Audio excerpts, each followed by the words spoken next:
But as we now all know, a year ago, the history of this department took a very dark turn with the Dallas ambush, and much of that is being commemorated here. A show of support, these quilts and flowers and flags and so forth. Even here, encased in glass, you can see there are badges from officers from all over the country.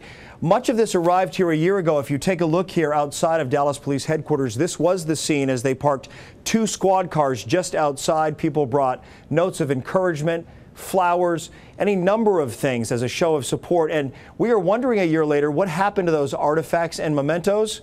Here's Marcus Moore with that story. Right, around 400 posters, a lot of rosary beads. I just feel the love. I just feel the love when I walk in the room.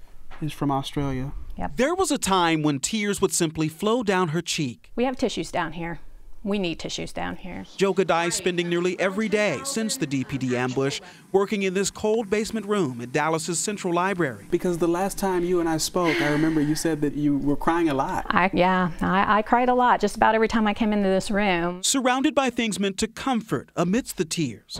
In the days after the ambush and by the thousands, people came to police headquarters leaving items in a show of sorrow. And as it turns out, an act of love. And there are a lot of hearts in the collection, and I think that's what people were trying to express. An expression through handmade items, cards and letters, some 10,000 of those. Anchorage, Alaska, from Anchorage Police Department. And there are battered and faded toys like this one. I have looked at that dinosaur probably hundreds of times and thought about who is the little child who left this. It's well loved, that toy, and I think it means a lot to whoever left it. A year after the July 7th tragedy, items are still showing up. The Hot Springs, Arkansas Police Department sending this bench, bearing the names and faces of each officer that passed away that night. It's among the items the library's team will continue sorting as they preserve history. Fallen brother Patrick Zamarripa. Of course, it is not the first time the library has played such a role. They preserve history in much the same way after President John F. Kennedy's assassination.